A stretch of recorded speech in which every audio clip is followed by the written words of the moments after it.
Welcome to the Beneath the Dirt podcast. I'm your host, Rombone. Thank you for tuning in. This past week, it's been a pretty slow news week, but we did get a lot of music. Black Friday Record Store Day went down. I did that. You could peep out my latest collection video where I show off my Record Store Day pickups, other CDs that I was digging for while I was out at the stores, and some other albums that I got within the last month since my last collection video. But we got some new music, so let's get right into it. Ritz, he just dropped his album, Put a Crown on It. This is probably Ritz's most personal album that he's put out yet. A lot of talk on here about his alcohol addiction.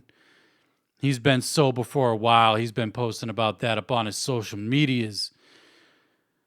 But I'm digging this album. I've only listened to it once through so far because so much music has dropped.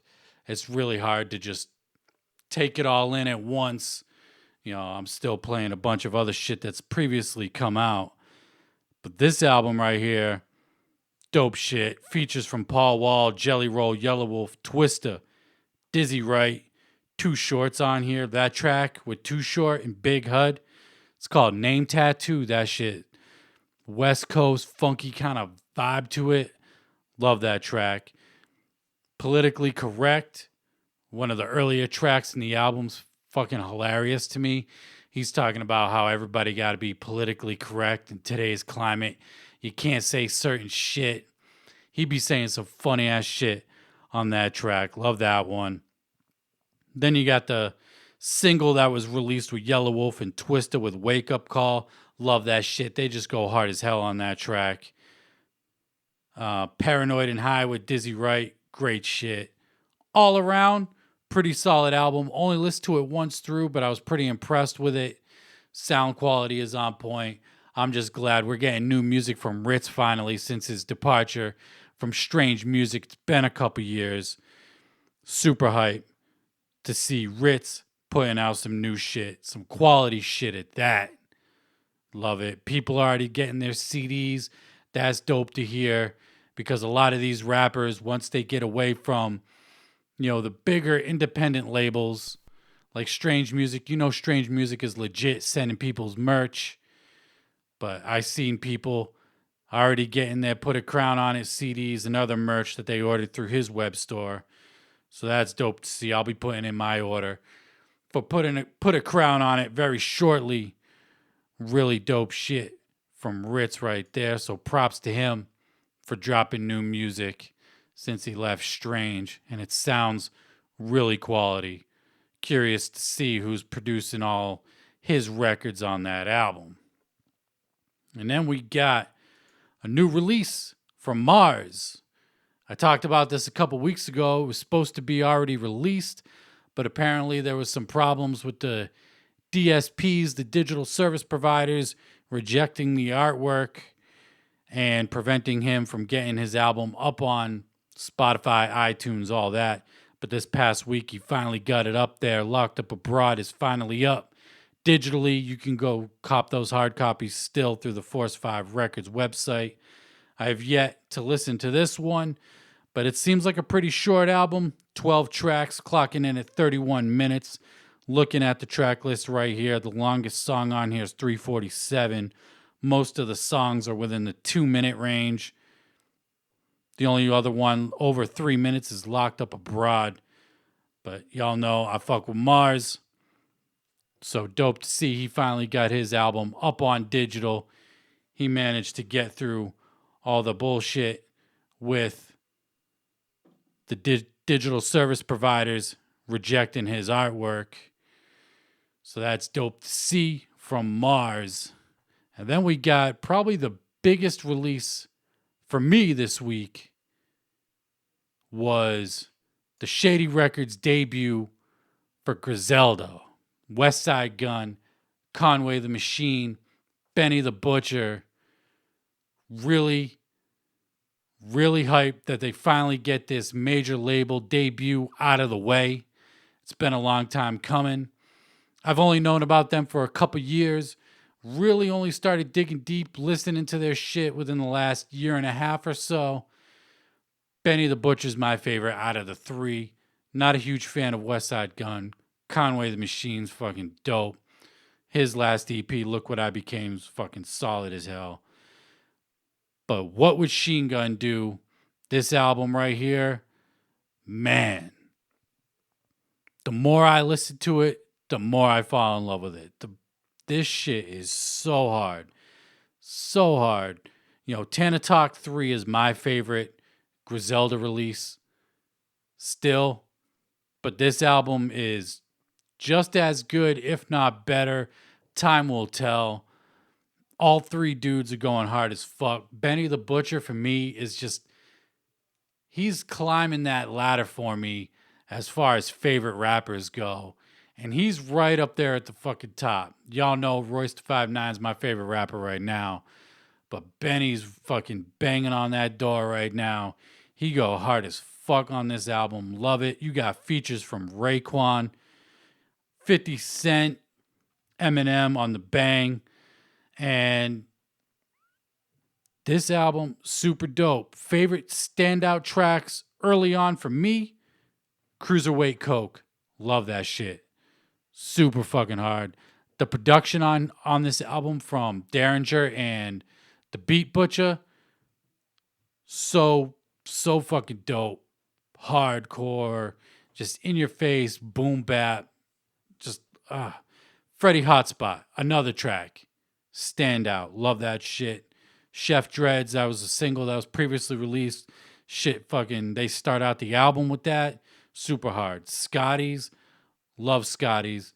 You got West Side Gun, Conway going back and forth in the beginning, and then Benny comes in for the fucking knockout. Love that shit.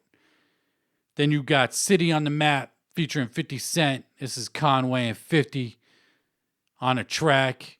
This is the only solo track for out of the three Griselda dudes. This is only Conway on this track. You got 50. My only nitpick, I have like two little nitpicks for this album.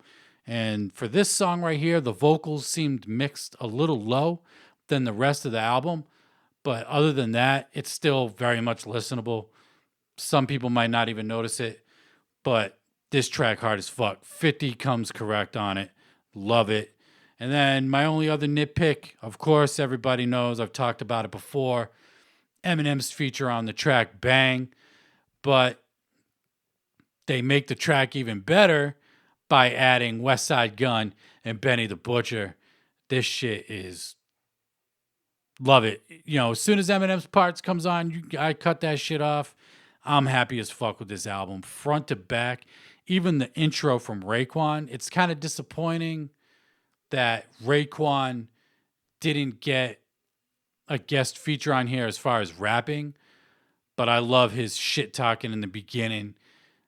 It really gets you pumped for the album. He's basically bigging up Griselda. If you don't know, you better know. Love the shit. Raekwon's that fucking dude. But this album right here, it's definitely automatically in the top 10 as far as my favorite albums of the year. You know, a late entry into the top 10, which I'll be doing at the end of the month, maybe early next month, my top 10 albums for 2019. But this is up there. I'm seeing people saying album of the year right here. Maybe the more I listen to it, I'll feel like that. I definitely love the album. Shit is solid as fuck. Hardcore. Boom bap. Benny the Butcher, man. That dude has been a monster, and he's just getting fucking better. Just keeps getting better. So dope. Love that shit. You know, one of the main reasons why I started this podcast, I talk a lot of Juggalo shit on here, but I love a lot of other hip hop too. And to be honest, most of the time when I'm listening to music, I'm not listening to Juggalo shit. I'm just not. I love it. I have it tattooed on me. And I do listen to it all the time, but most of the time I'm listening to other rap. And one of the things when I started this podcast, to get back to the point I wanted to make, was to put other juggalos onto other artists in the hip hop genre. I know a lot of them just don't know their history, don't know what's going on outside of the juggalo world. But if you could just check out Griselda's What Would Chinegun Do, that'd be a great fucking starting point to get into the Griselda shit. Highly recommend that. Love the album. And then you could just do whatever you want after there. Check out any of the albums. Figure out which rapper you like out of the three from that album. And go from there. Really dope shit. But let's talk about some more hip hop. Some other underground shit you might not have heard of. Or maybe you have. Czarface. They dropped a brand new album. The Odds Are Against Us. This past Friday. Black Friday Record Store Day. It was an exclusive on vinyl only release this Friday, or last Friday rather. And then this upcoming Friday, they're going to be releasing the CD, which is this cover art right here. They'll be releasing on Friday, along with the digital version for iTunes, Spotify, and all that. But this cover right here, drawn by L'Amour Supreme, was the Record Store Day exclusive. Comes with a special colorway vinyl. I got that for Record Store Day. I managed to cop the CD early at Newberry Comics. Scooped that up. I listened to about the first 4 tracks earlier, and I like what I'm hearing from Czarface. These dudes are the shit. I fuck with Inspector Deck. Wu-Tang all day. 7L and Esoteric. 7L and the other dude who helps him do production on these Czarface albums, I think it's Spada 4, some shit like that. But 7L hasn't been this on point with production since like the Dangerous Connection days. And that shit was like 15 years ago. But his production on all these Czarface albums, so fucking on point. I'm hyped to give this album the full listen through. I fuck with Czarface heavy. They just released Czarface meets Ghostface earlier this year. And now we're getting another album from Czarface this year. So 2 albums in 1 year. Crazy putting in work. Inspector Deck put out a solo album just a couple months ago as well. These dudes are staying busy. INS, he's on tour with Wu-Tang right now. Matter of fact. So I'm definitely looking forward to this. Czarface is the fucking shit. A lot of comic book references. Production's dope as fuck from 7L, like I said earlier. Love this shit. Shout out to Czarface. Them dudes always come correct with their albums. The Ghostface one, now that I'm thinking about it, wasn't a huge fan of that one. I liked it better than the Czarface meets MF Doom CD. But I mean, overall, still dope projects from them. So go check those shits out. From Czarface, the Odds Are Against Us. Dope shit. And then we got brand new heavy metal kings, Ill Bill and Vinny Paz. They dropped 2 new songs digitally. And then for Record Store Day, they dropped a 7-inch vinyl that includes these 2 songs. Both of them are featuring Lord Goat, also known as Gore-Tex of Nonfiction. And this is just classic heavy metal king shit. I think they should just include Gore-Tex in Heavy Metal King's lineup. I kind of thought he was the 3rd member at this point for Heavy Metal Kings. He fits right in. The production on this shit is super hard. I like Wages of Sin a little bit better than Dominant Frequency. Wages of Sin, they're just rapping back to back off of each other. No hook, nothing like that. Dominant Frequency still hard as fuck though. Love both these tracks. Super hard shit from Gore-Tex, Vinny Paz, and Ill Bill. Just more of that hardcore boom bap, in your face, angry white boy shit. Really, really dope shit. Heavy Metal Kings needs to put out a new album. We got 2 projects from Bill this year. Vinny Paz put out his album with Tragedy Gaddafi earlier this year, Camouflage Regime. All 3 of those projects super solid. time to put out Heavy Metal Kings. Like I said on a previous podcast, I'd like Bill to reunite with Slain, put out some new La Coca Nostra. I love how all these dudes are like intertwined with each other and like doing all these like crazy groups, doing songs with each other. You know, Slain fucks with Vinny Paz. He's got him on his album. Vinny Paz always got Ill Bill in the picture with the Heavy Metal Kings on his albums. Like, love how it's all intertwined like that. But I want a brand new Heavy Metal Kings project, brand new La Coca Nostra. That shit would be really dope. And the way that they're pumping out music, I wouldn't doubt that shit would happen. And then we got brand new music, brand new song from Lex The Hex Master called Chill Mode. Listen to it once. Not a bad song. I'm not completely in love with it. Definitely don't hate it. But it's a good track. I fuck with Lex. Lex is mad underrated. I think Lex really needs to get on that boom bap shit because he's from Queens. He really needs to embrace that New York sound. And if he dropped the face paint, wouldn't hurt either. You know what I mean? Drop the fucking face paint gimmick. That would be dope. But this track right here, Chill Mode, it's a good track. I feel like it would be like one of those songs that would just be like in the middle of an album somewhere. And it would be there. It'd be a dope track going from one song to another. You know what I mean? As a standalone single, does nothing really crazy for me. But it's good to hear new Lex the Hex Master. I still got to pick up that Strictly for My Ninjas mixtape. But new Lex is always welcomed. And then we got LSP Zone, Class, and of Underground Avengers. He dropped his new single, Friends, off his upcoming album. Not sure the name of his album that's going to be dropping. Can't remember if he's dropped the name title for his new album or not, but I know he's been in the studio like crazy. He's been posting up on his socials in the studio, filming the sessions. And then we got this brand new single and music video to accompany it. This shit is hard as fuck. Guitar heavy like a motherfucker. Screaming. If that's Class screaming on this track, that is dope as hell. I don't think I've ever heard Class scream like that before. I'm fucking with this track. This is mosh pit music. Really dope. I'm looking forward to his next album. I've been fucking with Class since like Anarchaic. That was what, 04? 05 maybe? You know, the horrorcore.com days. I've been fucking with Class for a minute. Dope to see him making all these moves in the underground with the Underground Avengers, doing his shit with LSP now.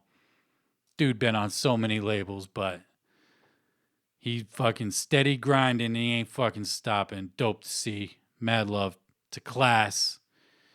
And then The Game. He finally dropped his album this Black Friday as well. I talked about this album cover last week. Crazy as hell. Got all these pregnant bitches in the studio with all this weed, lean and shit. He's sitting there writing his raps. Love the album cover. This album is long as fuck. This album clocks in at like an hour and a half. And it's 25 songs. This is a long ass album. If he drops a physical for this album, it's gonna be a double disc. Because it's so long. A disc only holds 80 minutes worth of music, I believe. And this comes in at an hour and a half. And it's kind of, you know, his last album, the documentary 2 and 2.5, that's a double album. So he's basically going back to back with double albums. I got about a halfway through this album, Born to Rap. I didn't even make it to the song with Nipsey Hussle yet. I'm really looking forward to hearing that. You know, he's got other features on here. 21 Savage, Bryson Tiller, Anderson .Paak, Trey Songz, Ed Sheeran, Dom Kennedy. The track with Mozzie, hard as fuck. Love that track. Carmen Electra. Game is one of the illest dudes to come from the West. Like, no questions about it if you ask me. Whether you like his antics or the name dropping and all that shit, dude could rap his ass off. I'm looking forward to listening to this whole project, but halfway through, I'm really digging what I've been hearing. It's a long ass album, like I said, hour and a half, long as fuck. But the brand new album from Game, Born to Rap. And then the last new release that we got this past Friday, Choir, formerly of Swagtooth. If you don't know Swagtooth, that was Ouija Mac's old group with Choir. So Choir dropped his new EP with Blockhead. Blockhead, underground producer, boom bap, New York style, which Choir's not usually doing music over those kind of beats. You know, he's doing that trap shit, kind of like Ouija does, in the same vein of like Suicide Boys, shit like that. This is 10 minutes long, 5 songs, really short EP. I've listened to the first 2 songs, and I don't know how I really feel about it. It's like, boom, the production's dope. I never heard of Blockhead before, but this dude produces dope ass shit. Maybe I've heard his production and didn't even know it, but the production on these first 2 tracks, Fuck With Me and What I've Become, really dope. But then you got Choir Boy coming in on some auto-tune, trappy kind of style raps. It's like you're taking one spectrum of rap and another, bringing it together into one. I don't know how I really feel about it. I'm definitely going to check out the rest of the EP, though. It's a short listen. His EP that he put out earlier this year was really dope. The setup, that shit was 6 songs. That was just straight trap music. I was fucking with that EP. Pretty heavy. He was bumping that a lot earlier this year.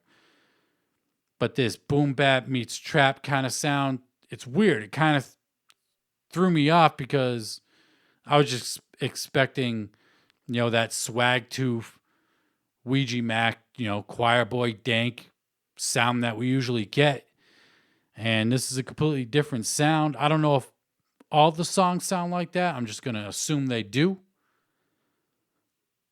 But it's dope to see Choir putting out new music. You know, Ouija Mac, since he split from Swagtooth, he been busy. Dropped Gutter Water, Water Damage, Walk to Wasteland, been on all sorts of crazy tours, merch drops, all that shit. Choir's been relatively quiet since the breakup of Swagtooth, so that's dope to see him steady putting out music and getting back on the grind. And then we got Record Store Day. You know, I dropped my collection video. You can check that out. I showed off the actual releases that I picked up and other CDs that I picked up, but just wanted to touch on it a little bit. Y'all know I'm a huge collector. You know, I got my CD collection back there in the background, and I got an increasing, ever-growing vinyl collection. I only collect very certain vinyl, but these dudes that I collect vinyl from constantly put out vinyl, so I got it. I managed to pick up, you know, Czarface, Odds Are Against Us, like I said earlier, Heavy Metal King's new single, 7-inch that they dropped, and I managed to pick up Flip the Rat on the 12-inch vinyl.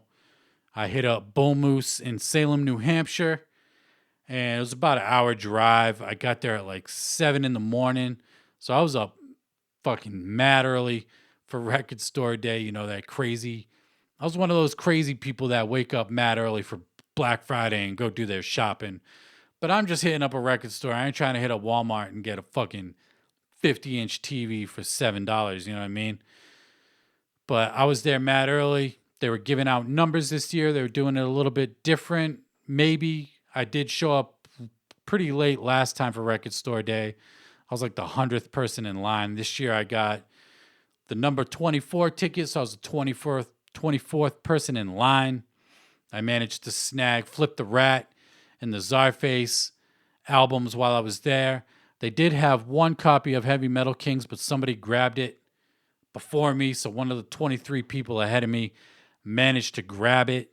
Twisted was supposed to release a very Twisted Christmas 7-inch vinyl for Black Friday, but there was a distribution error through one of the distribution companies or something where a lot of the Record Store Day vinyls didn't get shipped to stores, and Twisted's just so happened to be one of those. So didn't manage to get Twisted for Black Friday Record Store Day. Also of note, Shaggy 2 Dope's Fuck Off EP didn't get shipped to any Bull Moose stores or Newberry Comics stores. Don't know what's up with that. I don't know if that was a distribution error as well or not, because it wasn't a Black Friday Record Store Day exclusive. It's just a general release, but it wasn't released. It wasn't at the stores, so I didn't get that. I'm going to have to order that online at some point. But after Bull Moose, I was only able to get the Czarface and Flip the Rat on vinyl. Had to get that Heavy Metal Kings. Called up the closest Newberry Comics that I could find. It was about 20 minutes away from the Bull Moose store that I was at. They said they had one copy of the Heavy Metal Kings single, and they can't do holds on Record Store Day records because it's first come, first serve. Fair enough. I had 20 minutes to get there, got there, snagged that shit up. It was still there. Really dope. And then when I get to Newberry Comics, I know Slain had put his album on one day through Newberry Comics. It was in the stores. I looked in the new release section, didn't see it. Looked in the rap section, didn't see it. Asked one of the dudes that worked there if they had it. He said they did. He managed to find it for me. I don't know where it was, but I couldn't find it. But glad I got that new Slain CD. CD quality is so much better than digital. I've been bumping that Slain digitally for the last week, but to hear it on CD quality is just so much better. It's like night and day. And then actually when I was looking for the Slain album, I saw the CD for Czarface, which I showed the artwork earlier. And like I said, the CD version isn't supposed to drop until the 6th, this Friday. But for whatever reason, Newberry Comics had that shit on display. And before they could realize they've made a mistake or some shit, I snatched that shit up. Got the new Czarface CD as well. So my Record Store Day was fucking dope. A lot of dope pickups. Check out that video. I show everything that I got. Other pickups. I was doing some digging while I was there as well. And then some other releases that I managed to pick up in the last month since my last update on my collection video series. And yeah, Record Store Day was pretty much a success, other than not being able to get the Twisted vinyl because of a distribution error, and Shaggy 2 Dope's vinyl because it wasn't shipped for whatever reason. But it was at the Psychopathic Warehouse Record Store Day sale that they had. And they had a whole bunch of crazy sales. Thinking about that, they had CDs for $3. They had some dope-ass Ringmaster posters for sale for $10. And now motherfuckers are on eBay trying to flip that shit for $40. That shit is super annoying. Can't stand that shit. It is what it is, though. Unfortunately, Michigan's way fucking too far away for me to go make a trip to Psychopathic Records warehouse and go cop some shit. But that's going to wrap it up for me this week. Hope you enjoyed the episode. Thank you for tuning in. And until next time, I'm out. Peace.